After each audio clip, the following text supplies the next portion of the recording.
Happy Easter, everybody, to all of those who celebrate and all of those who especially celebrate 2 weeks after it happens. I'm talking to you, Linda. Is this 2 weeks after? I don't know. David, what do you have to say about... Why aren't you talking? Why... Dude, you don't want to know. What do you mean I don't want to know? I gotta use a different microphone. What are you talking... Would you lose yours? No, it's just being stupid right now. So is it... What's it? Is it in the shop? Are you getting it looked at? Getting it checked out? Pretty much. So, for today's episode, we have to work with this. Dude, seriously? Salutations, everyone. It is I, David Kapushikars, coming at you with the Turtle Beach headphones. Dude, seriously? Sponsored by Turtle Beach. Use code CARS to get 3 cents off your order. Dude, seriously? Stop saying dude seriously. Yes. What do you mean? Seriously. I was just reading the back of this Sour Patch Kids bunnies candy that I got for Easter. This episode is sponsored by Sour Patch Kids bunnies. Flavor so savorable, you'll think they're sweet. Anyway, no, we don't have any sponsors. We're not that official yet. But I am Nick Scarpinato. You heard the man a second ago. This is the Too Bad We Didn't Get Into Cars podcast, and that is David Kapushikars rocking the so elegant, so stylish and efficient Turtle Beach gamer microphone. We also have our lovely co-host Vanessa sitting in with us at the studio today. And she's doing great. She stuffed herself full of jelly beans over the weekend. And you know what? I let her. I know it's kind of parenting 101 to not let your child eat too much candy on the holidays. But you know what? It's only a couple of times a year. Easter only happens a couple of times a year. So I might as well indulge her a little bit. Also, I did a Super Saiyan 3 scream jokingly right before we started recording, and now my throat is bleeding. So hopefully I don't have to talk too much this episode. Also, if you're wondering why am I wearing it like this, is because the headphones do not actually work. It's just a microphone. Yeah, for all of our viewers on YouTube, listeners, just skip ahead to the time code in the description. Oh, sorry, there is no description on Spotify or Apple Music. Sucks so hard. Or so Google Podcasts.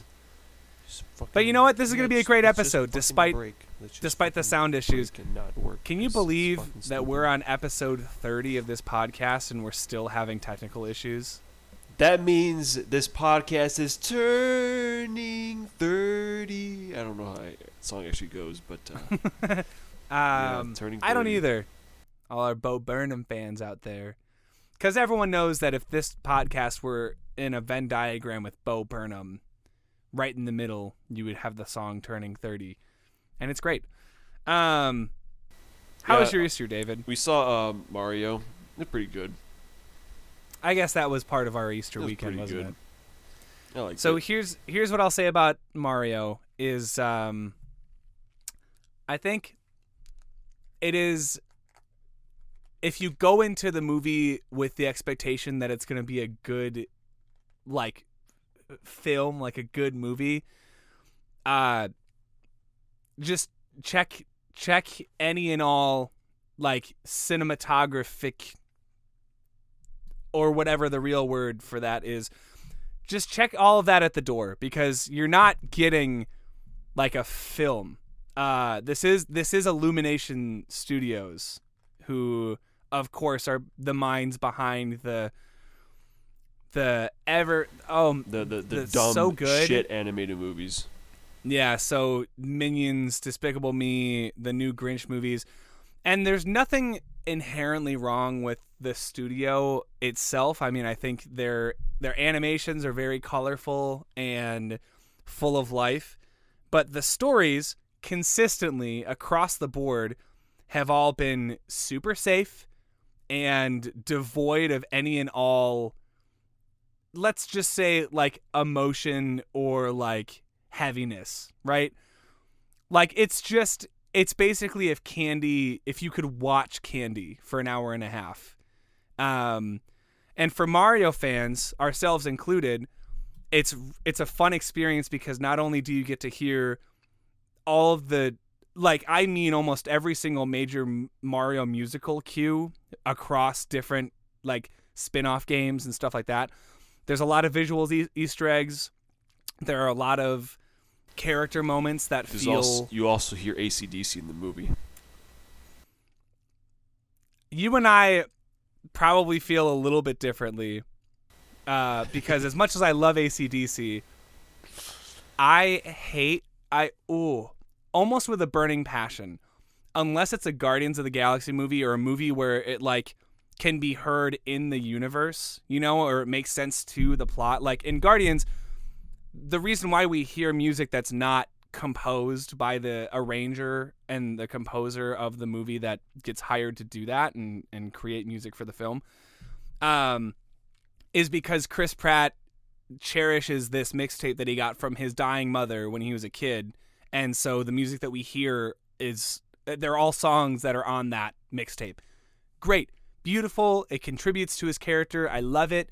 And I don't mind that, you know, after that movie came out, you heard Come and Get Your Love every day of your life from 2014 to like 2015. Same thing with Mr. Blue Sky after the second movie came out.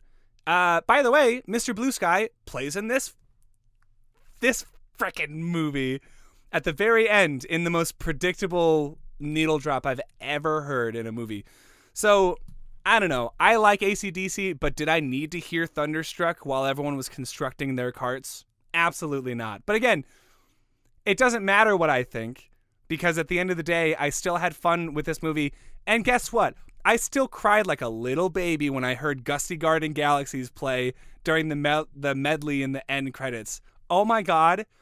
I'm getting goosebumps just thinking about it right now. I fucking love that song so much. It is one of the prettiest melodies I've ever fucking heard. But again, it doesn't matter what I say. It doesn't even matter what David says. And, you know, we know how much weight you carry in this relationship. Pretty much all of it. Because you know why? Carry that weight. You can make Beatle references now. I can. It's pretty cool. It's crazy. It doesn't matter what we think because this movie has broken the record for highest opening weekend for any animated film of all time. Yeah. Beating Frozen 2. Because fuck Frozen. And specifically fuck Frozen 2. The first Frozen, perfectly fine. It's got good songs in it. Frozen 2, I don't remember any of except for the Lost in the Woods song because it sounded like a 90s boy band ballad. It was awesome. But yeah, man, you're gonna go see the Mario movie anyway. You're gonna go see it, but your eyes are gonna glaze over and you're gonna go brain dead halfway through like I did because it's just it's really quickly paced. The characters are very like surface level, so there's not a whole lot to understand about their characters. A lot of daddy issues in this in this movie. Donkey Kong's got daddy issues. Mario's got daddy issues. Bowser displays some real incel behavior all throughout the movie. Jack Black carries this film. He does. Absolutely. That man is a fucking hero, dude. Yeah. No wrong. He every like interview that he's done for this movie, every time he's talked about his role as Bowser, either he's wearing like a full-on Bowser cosplay like pajama suit on the Kelly Clarkson show, or he's just so in love with Bowser, and I'm so happy to see it. He gets to sing on the piano a couple of times, which I just found out today is eligible to win an Oscar for Best Original Song. Yeah. I hope it does. We got to get Jack Black an Oscar, dude. He deserves it. He's not gonna win, but like that's kind of funny. Yeah. Speaking of the Mario movie, I bought a car today, specifically related to the Mario movie. So it doesn't have a make or a model, but according to the bottom of it, this is the 2015 Nintendo Mario. So boom, give that a look, baby. Yeah, you got the classic hat, you got the mustache. Oh my god. What? Excellent. Okay. Yeah, this is the only one that I could find. I did see that there were Hot Wheels models of the van that they use in the movie floating around, and I tried to find that. Tried as hard as I could to find that. But apparently people like it a lot, so they sold out. So I got this weirdly flesh-colored car that kind of gives me the heebie-jeebies. Dude, but not enough. Also, speaking of Mario, yeah. I was watching the Variety interview with Shigeru Miyamoto. Oh, yeah. And the first question they asked him was, what was your first memory of Mario? I'm just like, how about when I fucking created him? Dumbass.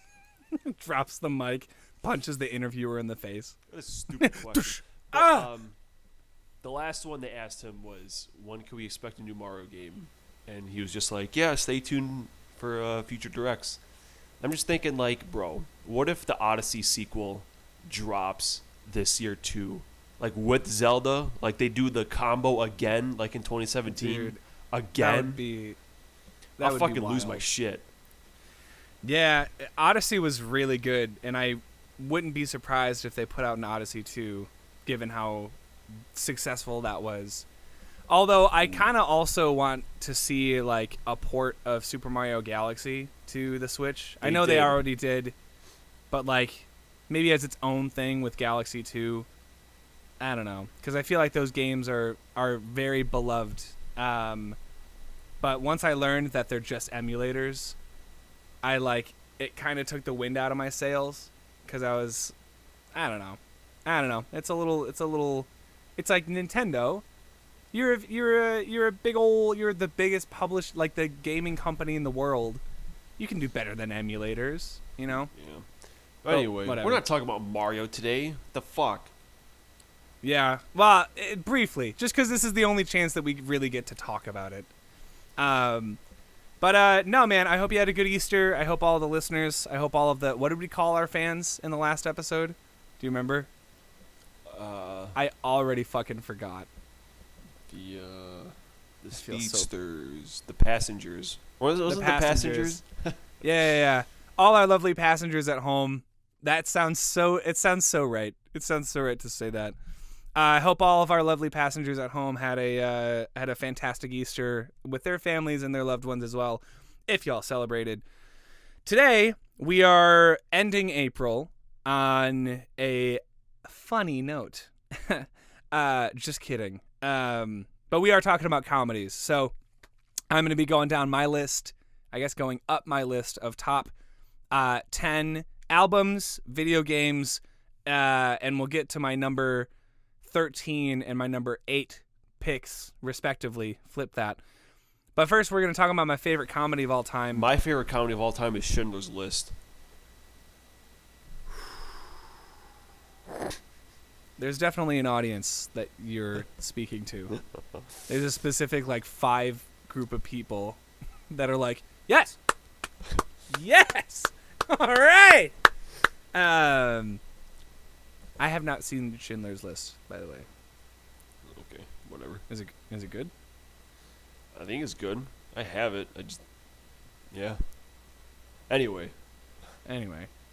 I'm going to talk about Tommy Boy today. The movie that defined your entire childhood. Dude, Holy this shit. is the humor in Tommy Boy. Like, in general, Chris Farley as a person, when I was in middle school, watching the best of SNL DVDs with my dad, and then this movie specifically, I would watch over and over and over again to memorize the movie so that I could go to school and quote it with you guys at lunch. And it defined my personality for for a little bit. Just like how in 2020, when did Joker come out? 2019? When Joker came out in 2019, every dude made that their personality, right? I was doing that 10 years ago. Posers! Get on it! Get on it sooner. It's a lot more fun when you do it in middle school and in 2008. So I don't know what to say about this movie that hasn't already been said, but if you are someone who doesn't know at all what I'm talking about when I mention Chris Farley or Tommy Boy or SNL, honestly. No, I feel like people know about SNL. So on SNL in 1992, I think, somewhere in the early 90s, SNL had what would now be considered, in retrospect, the second like golden era of writers and cast members. So in the writers' room in the late 80s and the early 90s, you had Conan O'Brien, you had Bob Odenkirk, you had Greg Daniels, who went on to make The Office. And then cast-wise, you had Adam Sandler, Chris Rock, David Spade, Rob Schneider, basically everyone who was ever in like Grown Ups, the franchise. But you also had not Tommy Boy. That's later. You also had Chris Farley, who I would argue is probably one of the best cast members in the show's history. He was so electric. Every scene that he was in, every sketch that he was in, he was the main focus because there's just this energy about him that made it impossible not to watch. And then he came out with the Matt Foley sketch with Christina Applegate and David Spade, and it has, I don't know, I don't even know how many views on YouTube, but even before that, people would you know, like it's that one and the cowbell one. That's like the skits from that entire 40 years of that show. Yeah, and you know, speaking of Will Ferrell, he was also like every, let's say like 7 years or so, there's usually like one or two cast members each like cast that defines that generation. Will Ferrell definitely defined like the early 2000s cast of SNL. Chris Farley defined the early to mid 90s SNL, and tragically Chris Farley passed away too soon. I think somewhere in 1997 or 98. He was recording lines for the original Shrek movie before Mike Myers replaced him, who was also on the show at that time. In 95, he filmed a movie with David Spade that was produced by Lorne Michaels, the creator of SNL, called Tommy Boy.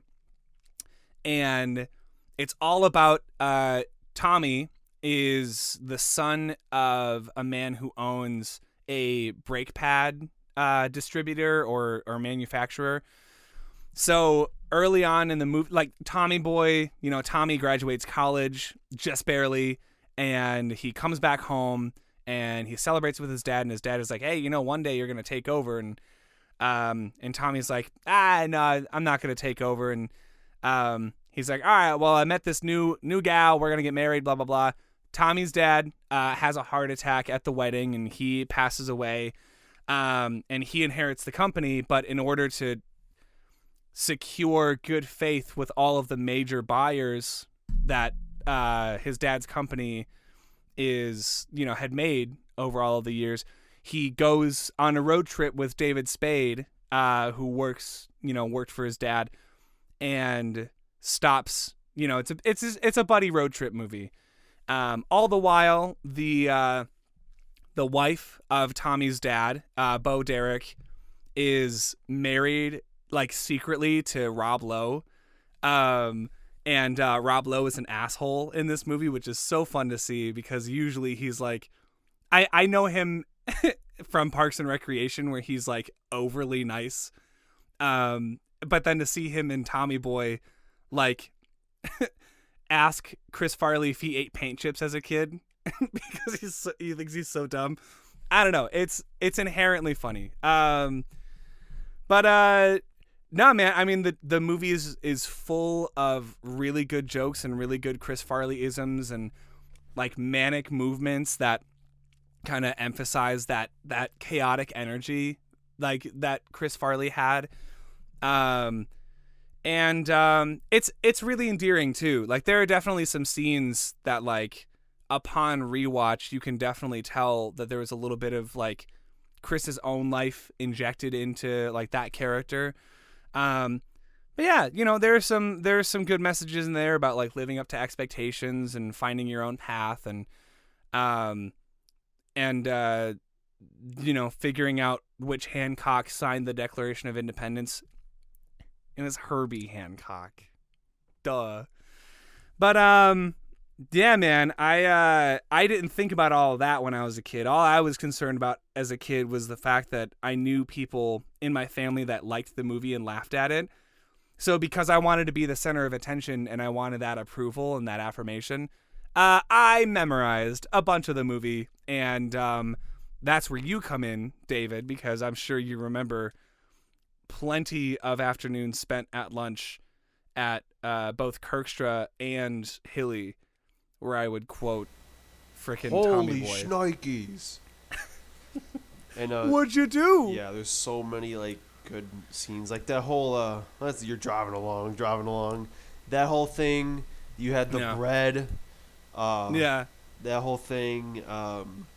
Jeez, what else? You had the what'd you do? The car thing. Yeah, oh, with man. the door. You had Fat Man in a little coat. Little coat. Yeah. Yeah, dude. Yeah, David Spade was perfect for. He was perfect for the role as opposite Chris Farley, because like David Spade plays the perfect like sarcastic like foil to like Chris Farley's over the top, you know, performance. And I'm trying to think, there's Dan Aykroyd is in the movie too, and he said something that that Lopez quoted a lot. I feel like it was like I don't know, man. It was something funny about like his tagline, because he was also another, like, you know, he owned auto parts. It's like, I'm an hour, and I can't remember what he said. Oh, I don't remember. Yeah, that's all right. What my associate is trying to say here is that our new brake pads are pretty cool. Say you're driving along the road with your family. You're driving along. Truck tire in the middle of the road. You hit the brakes. Whoa, that was close. Now let's see what happens now let's see what happens with the other guy's brake pads. You're driving along. Kids are crying in the back seat. I gotta go to the bathroom, Daddy. Not now, damn it. Truck tire. I can't stop. Oh no, a cliff. Oh my God, we're burning alive. Oh, here comes the meat wagon. Woo, woo. Rookie gets out and says, shit. Fuck. Guy gets out and says, "Oh my God!" New guy's in the corner puking his brains out. All because you wanted to save a couple extra pennies. Well, to me, that doesn't Get out. What? Now. Get out. Do you validate? Oh boy. For something that I haven't quoted in probably like 7 minutes, that went just as well as I thought it would. Not too bad. It sounded a lot better in middle school when I memorized it. Yeah. And a lot more annoying. It was a lot louder, but that contributes to the performance, you know? So anyway, I don't know. I don't have a whole lot, again, to say about this movie or Chris Farley as a performer that hasn't already been said ad nauseum, because being such a legendary performer, and especially a performer that was gone way too soon, I feel like everyone kind of has an opinion on Chris Farley, and during conversations about him, this movie always gets brought up because I would consider it probably one of his most notable works, other than the Matt Foley sketch. So, yeah, man, I don't know if I ever showed you the rest of that, like, best of Chris Farley DVD. So. But my favorite was always the coffee one.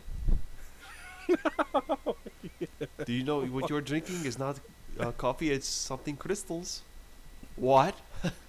yeah, he's just so earnest, and it's supposed to be one of those commercials that are like, oh, you're actually drinking this thing, but it's like a hidden camera thing. But Chris Farley gets like so genuinely angry because he feels you son of a bitch. You lied to me. And he grabs the waiter, and then someone has to hit him over the head with a frying pan like over and over and over again. And then it cuts to, I think, like a news story, and it's like, that was the gentleman who starred in the now famous like crystalline coffee commercial. We have him here in the studio right now. Sir, how are you feeling? And he's like, they were like, do you remember how you felt that day? And he's in like a full like arm cast, and like he's got bandages over his head and a black eye, and he's like angry. Oh, I still have it on my Facebook. It's the first photo I ever posted. The first photo or video, yeah, from 2012. Oh shoot! What the fuck? This is bullshit. Do you hear it? Out of your headphones? Now it's coming out of my headphones, but you won't come out of my headphones. I do. What the I do fuck hear is it. that bullshit? It could be an input-output thing. Like in your settings on Zoom. Oh. I might be a Dumonu. What? Oh, no. I forgot to manually switch the Oh, God. the audio David. output. It's loud. Anyway. David. Okay, that's better. Well, now you have, I would argue, an even more gamer look. What's up, gamers? Today we're playing some Call of Duty Black Ops 4. Trying to get this no-scope in right quick. So, God, it's so fucking loud sometimes. I'm sorry. This whole audio situation's fucked. Hey, you know what? This is no, this is still a good episode. It's fucked. How we feeling, guys? How we feeling, everybody at home? I can't hear you. Such fucking bullshit. That's how I'm feeling. Oh. Why is it like really quiet all of a sudden? I don't know. Angry. It's fucked. It's fucked. It's fine. I'm angry. It's fine. So anyway, one of these days I'm gonna have to watch Tommy Boy again because I have the deluxe DVD. I think it might be in a steelbook. I can't remember. It is. It's the Holy Shnikes edition. I remember you getting it. Oh yeah. What was that? FYE? Something like that? Yeah. Yeah. So I have it. I just gotta watch it. Maybe this is my re-entering Chris Farley era. Just to like find more stuff that he's in. But anyway, yeah, go see Tommy Boy. I would say it's probably one of the best. Like, I don't know. I might be a little biased, but I would go ahead and put it on the list of like best comedies of all time, just because it makes me laugh a whole lot. And honestly, there aren't a whole lot of like strictly comedy movies that come out these days. I feel like a lot of my favorite funny moments from movies and shows are like in shows that are typically more dramatic in nature, so that when a joke finally does like show up, it like is really funny. Like in Breaking Bad, for example, or like I will say Better Call Saul I haven't laughed at Better Call Saul in a while. We just finished season 3. So there was a major death in the series. And yeah. What's it called? Ashes? Lamp? Is it Lamp? What's the episode called? Lamp, I think. That's what the season 4 premiere is, but yeah. I'm trying to remember what the what's it? Lantern? Is it? I don't remember. You're looking it up. I am. You tell me. I'm trying to think of it before I actually see it. So, you forget how good jelly beans are until Easter comes around. So I know what I'm talking about. Lantern. It is called Lantern. Yeah. Okay. I knew it. One of my favorite Gen 2 Pokemon. A water and electric type. Man, that meant I could start with Chikorita and not feel guilty. Oh, what? You thought I was a Typhlosion kid? Well, I was, but now I like Chikorita. So, fuck you. I stole that joke from Drew Gooden. I love you, buddy. All right, what's next? So Kacey Musgraves. Oh, hold on. I've shown you this album before, I feel like. You have, but I don't remember it. And I can't re-listen to them for these podcasts because you never fucking tell me what these albums are. The video is going up soon, I promise. So, I promise, before the end of the month. And these are the ones that don't really matter as much. Not that they don't matter. Kacey, you matter. Absolutely you do. I love you. And I love this album. So this is one of the first vinyl records I ever bought. Just because I knew I was going to want to hold it up as part of a collection because I like how sparse the album artwork looks. And I don't know. I just thought it looked kind of like peaceful and scenic. So I first heard Kacey in 2015 or so. She put out an album called Same Trailer, Different Park. And it was very country forward, but like Willie Nelson country, you know? So like it wasn't like pop country. I'm like on the road again. Kinda, actually, yeah. There were some songs on there like that. Merry Go Round was her like really popular one off that album. And then she came out with something pageant queen. Man, I can't remember. But that one was also pretty good. Again, it kind of leaned into the country of it all. And I bought that album because, again, I liked Kacey when I first listened to her. And you know how I found her, dude? Pageant Material. That's the second album. So I found Kacey Musgraves because one day in high school, it must have been high school, I was so desperate to find new music and new musicians that I looked up like top 10 albums in 2014, and the rest of an article that I found by the Rolling Stone, it was like top 100 albums or top 50 albums from the year so far, because it was like halfway through the year, and Kacey's first album was on there. So I listened to a couple of albums that year. I listened to an album by The National. I listened to Same Trailer, Different Park. And I would be lying if I said that I wasn't drawn to the album because Kacey happened to be around my age and cute. I remember Butterflies. Yeah, I Butterflies. remember that song.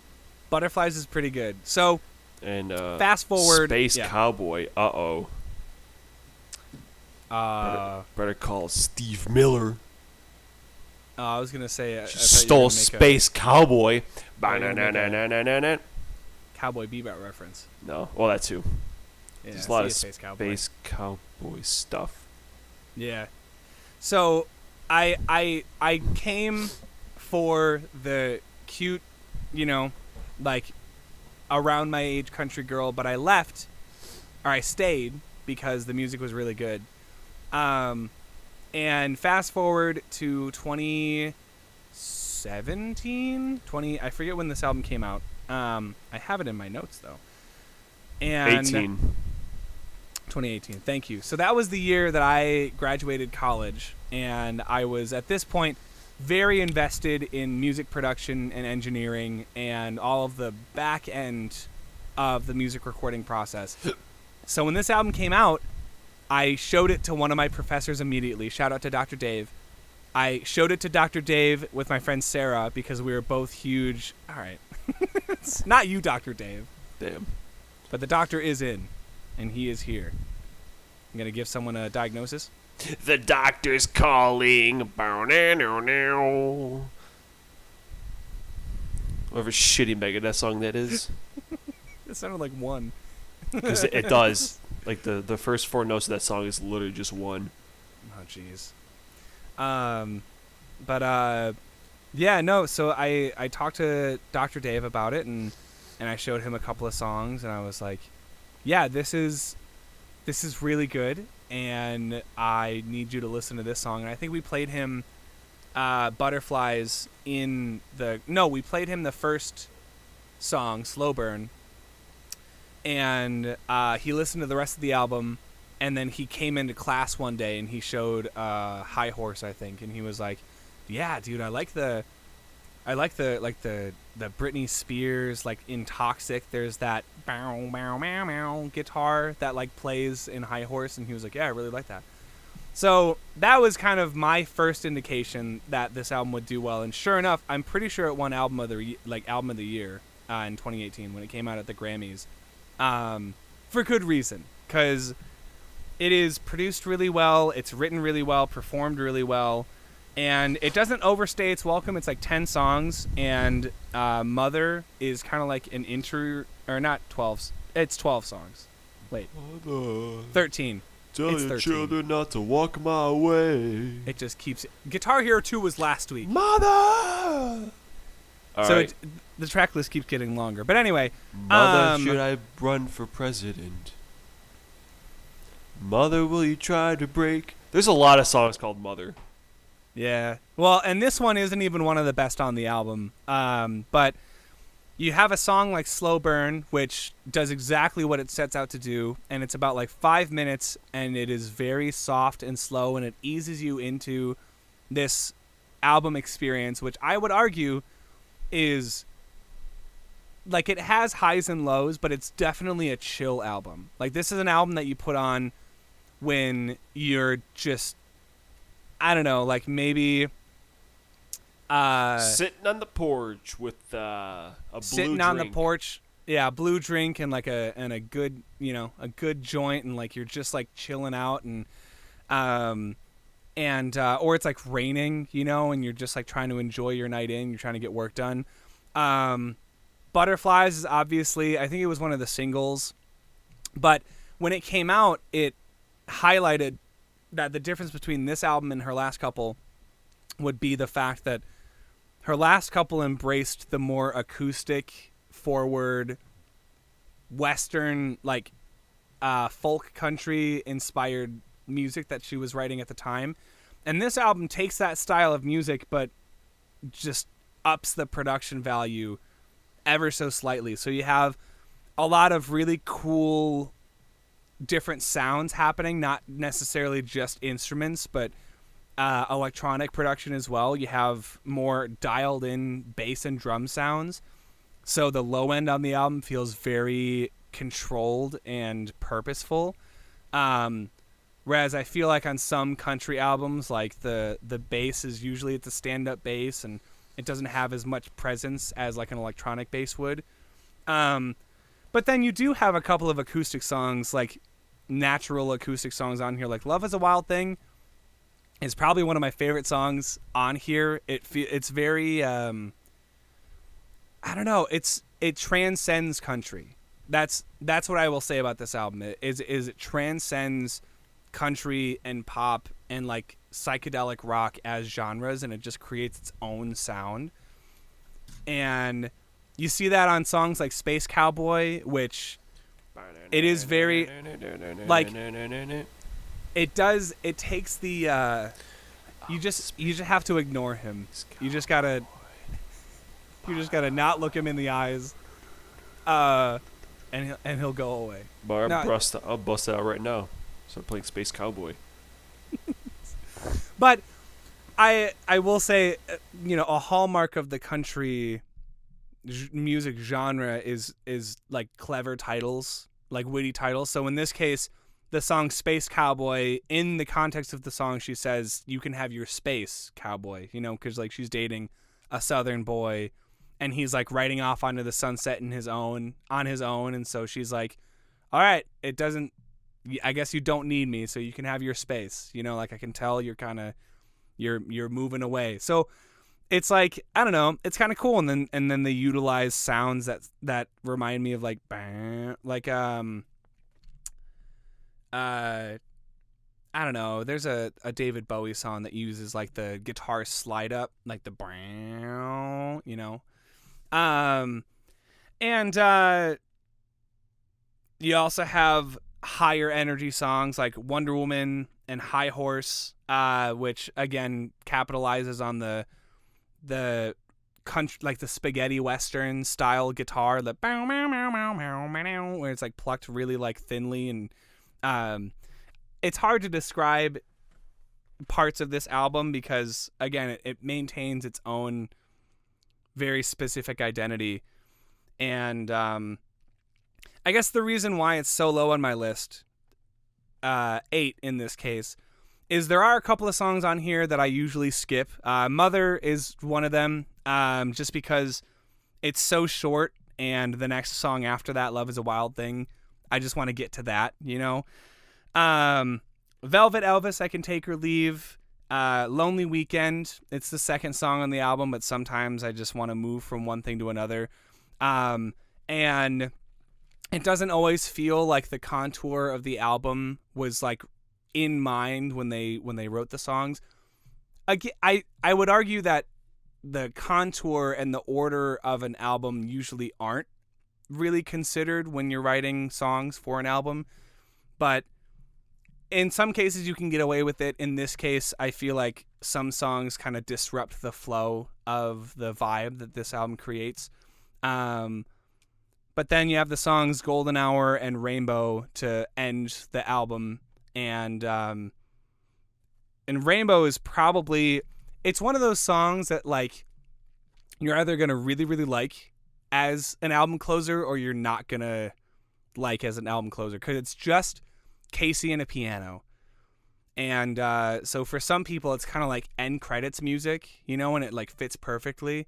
But for some people it doesn't sound climactic enough, you know, and you're kind of hoping for something bigger. But if you're going to start listening to this album from top to bottom, you'll probably end up listening to Rainbow because it presents itself as a chill experience up front, you know. So listening to it on its own is a kind of a different story. But overall, I think I gave this song, I have 4 skips on this one out of 13, which is still to say that I love it very much, and it's one of the newer albums on my list. I think it's the second newest, and I'm not going to give away the newest album on my list because that is currently sitting really high, so I want to kind of save that as a surprise for our listeners, our viewers, or anyone who is still waiting for me to put out my top 10 albums video on YouTube. But I promise that's coming soon. So David, you'll know what the list is, and you'll be able to listen to those albums. Hopefully we can listen to them together. But I don't know if that'll add any weird pressure for you to say good things, because I'm right there. Oh, okay. Well, that's cool. So anyway, definitely check out Golden Hour by Kacey Musgraves, especially if, like me, you kind of have this idea of what country music sounds like, and stay away from it for those reasons. Because this album showed me that country music, 1, doesn't all sound the same, but 2, can have a lot more depth and layers than music that I, even 5 years ago, would have considered like super deep and really good. So give it a chance. Let Kacey potentially change the way that you view music. But yeah, with all that out of the way, I'm going to stand up and put this album back. So David, tell the viewers what you think about fighting games. I don't know. I kind of want to like them, but I also have no fucking patience for that shit. Like, learning the moves. I played a lot of Mortal Kombat 10, really the only fighting game I ever actually played, and that was it. So, and Yeah. it's just fucking really annoying, because people can spam, like, the same whatever thing, and then it sucks ass, and then what are you going to do? Fuck it. It definitely can be annoying, especially considering that in a lot of fighting games, the main meat and potatoes is online play and competitive play. And like you said, it's a style of games. It's a genre of games that requires a lot of patience. I remember I was playing Dragon Ball FighterZ one night, and I kid you not, probably 2 hours in the training mode alone. Yeah. Just mapping out combos and figuring out which characters I liked and whose movements I preferred and blah, blah, blah. Frames, right? That's a thing that they say in fighting games. But we're not here to talk about Dragon Ball. That was a couple of episodes ago. We are here to talk about my number 13 pick of favorite games of all time.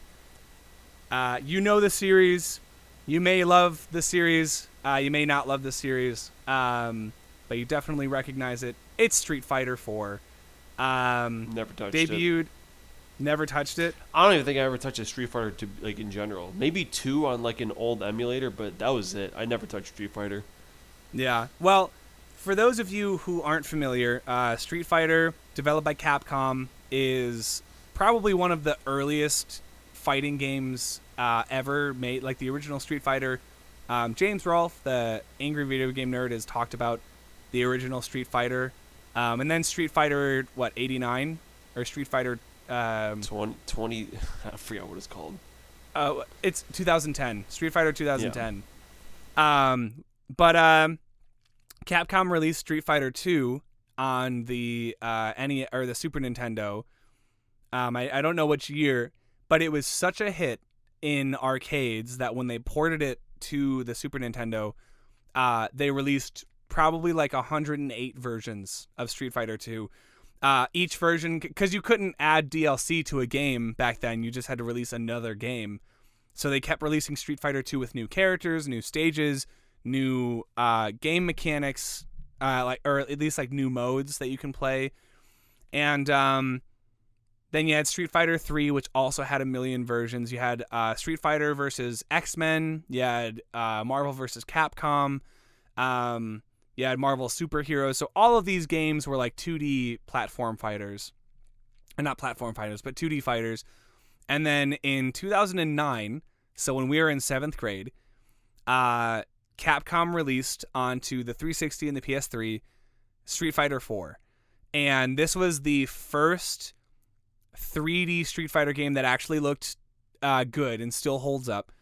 And I remember watching the trailer. I think it was during an E3, and it was a fight between Ryu and Ken, and it was highlighted. The movements were highlighted with brush strokes. So the whole trailer was for most of it was black and white, and you just heard punching sounds and action sounds impact, and you saw brush strokes fly across the screen, and then it ends with them in full color throwing punches at one another. And it was awesome. And it was this is Street Fighter for the new generation. And then the games came out. And I remember seeing the cover at Game Crazy, which was kind of like Blockbuster, but for video games. Blockbuster did video games too, but this one was nestled ever so nicely into Hollywood Videos. And I would go to that Hollywood Video 5 minutes away from my parents' place all the time, maybe once a week. And I kept seeing Street Fighter 4, and it was a very memorable cover. It was Ryu set on a black or a white background, and it was very simple. And I didn't think anything of it until one day Hollywood Video closed because Netflix was still new at the time, and they were outselling Hollywood Video and Blockbuster, and so all of these video rental buildings and services they went under. So Hollywood Video, I don't know if you remember this, but Hollywood Video had a sale, and it was a final sale on all of their games and movies. So they were hey man, you can buy these games, you can buy 3 for $5 or something like that, or 3 for $20. We're selling them for whatever prices we want to sell them for, because they're rented games. So it's you can't sell them new. People have been using those discs, over and over and possibly scratching them. So I think I got Street Fighter 4 after months of like deliberating and realizing like, do I want this? I think I got it for like $3, and I went home and I played it, and it was probably the first like legit fighting game that I ever played. And I fell in love immediately. Like the character designs, the movements, the fact that I could talk to like older members of my family about Street Fighter because, my mom knows what Street Fighter is. Like she played it. She had a Super Nintendo. And it all just came together in a really cool way. And ever since then, I've tried to play other fighting games. Actually, saying it that it was the first was a lie. I played a lot of Tekken Tag Tournament on my PS2. But yeah, Street Fighter 4 was like the first game where I felt like I wasn't button mashing. Like I was purposefully like looking up how to do special moves and like figuring out combos and playing with every character and doing the story mode over and over and over and over again to get different endings. They also like hand drew all of the cutscenes. So all of the cutscenes in the game, or most of them, are like produced by an anime studio. And that appealed to me even before I started watching anime. Yeah, dude, I was a Cammy main back then for no particular reason. David, she wears like a swimsuit basically. That's like and so you can see her legs and her butt, and like a lot of her moves have to do with her legs. Yeah. She has a move called Spiral Arrow, which she goes into like a baseball slide, but she like spins, and her pigtails like spin with it, and she's blonde. And you could do like each character had like not different costumes, but they had different colors. So she had like camo painted on her legs, and her suit was green. And then you can add different colors, so you can get like the white paint and the white bodysuit. Nice. Very nice. And they changed her design for Street Fighter 6, which I am so hyped for. Yeah, dude. Fun fact, Caitlin Glass, who voices her in the English dub, also voices Mina Ashido in the dub of My Hero. So, fun little fact for all y'all that keep up with the My Hero dub. Damn.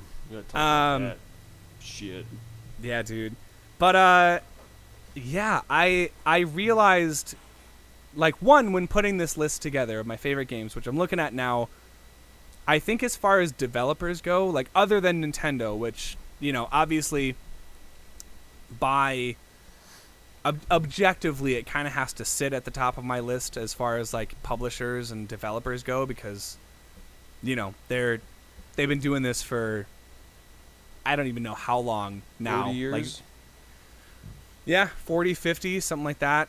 But I think my next favorite developer is probably Capcom. I don't know, man. Between Resident Evil and Mega Man and Street Fighter, I love so many of their games and so many of their franchises and characters, and I think Street Fighter 4 kind of solidified that for me, because now it was because of that game that I ended up playing Marvel vs. Capcom 3. I ended up getting a huge interest in Marvel vs. Capcom 2, which at the time, even now, is like so hard to find. Like, it's such a rare game, and it has such a cult following. It was played at EVO, like the fighting game tournament, for like so many years.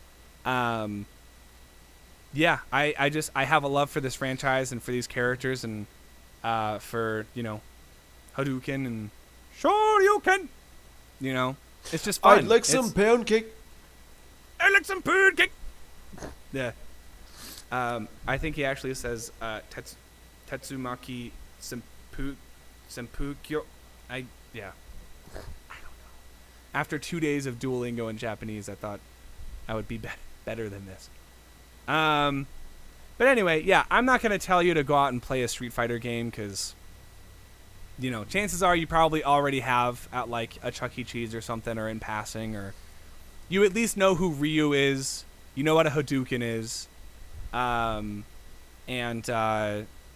as far as fighting game franchises go, it's definitely one of the most iconic. And for me, Street Fighter 4 is the most iconic entry in the franchise. I know for a lot of people it's Street Fighter 2, but come on, man. Like how can I say any other when I've sunk like probably over 100 hours into that game? The only fourth entry in a fighting game series I've played is Soul Calibur, and even that was like when I first got my Xbox 360. Well, and that was also the Soul Calibur that had Darth Vader and Yoda in it, right? Yeah, it was Yoda. And that was cool because it was like different consoles had different exclusive characters. They did that with Soul Calibur 3 too, because on the GameCube version you could play as Link, and on the PlayStation version I think you could play as, I forget, but I think it's a PlayStation exclusive character. I think cool. it was either Heihachi or Kazuya from Tekken. Yeah. So, yeah, for all of our folks watching on YouTube, let us know what you think about my picks in the comments. And for everyone listening, I hope you enjoyed getting to hear me gush about some of my favorite things. I think this is a good direction to take our It's only going to get gushier and gushier. Huh? Yeah, dude. Because next week we jump to your number 8 album, 13 game, and favorite comedy. Indeed. But yeah, man, we're not here to talk about cars. We're not here to talk about anything that we don't know nothing about. We're here to talk about our favorite things ever, with our favorite people ever. Our favorite people ever. Hello? You, our passengers. So thanks for coming along with us on this journey, on this ride today. Episode 30 of the podcast is over. It's been a wild ride, pun totally intended. When did we start this? February of last year? Yeehaw. Maybe? I don't even remember, honestly. Yeah, man. It's been a year and a half of doing this freaking podcast. Shit. But yeah, be sure to go outside and enjoy the weather if you live in the Midwest, because we definitely. I'm trying to talk as I type, which is not What are you typing? easy thing for me. What are you typing? Too bad we didn't get into cars. But yeah, if you live in the Midwest, go ahead and get some outdoors time, because it is probably the best that it's felt in what feels like years. And even though I will say I'm wearing sweatpants today, and I got a complaint for big sweatpants. Why on earth am I actually sweating in these? Is that why they're called sweatpants?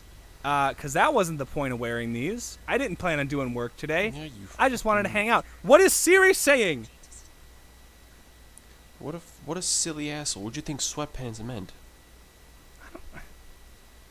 It was April 20th, 2022. Unbelievable. Bro, this shit's about to shut off. We gotta say bye. Okay. Bye, everybody. We love you. Bye-bye. See you next time. Bleh.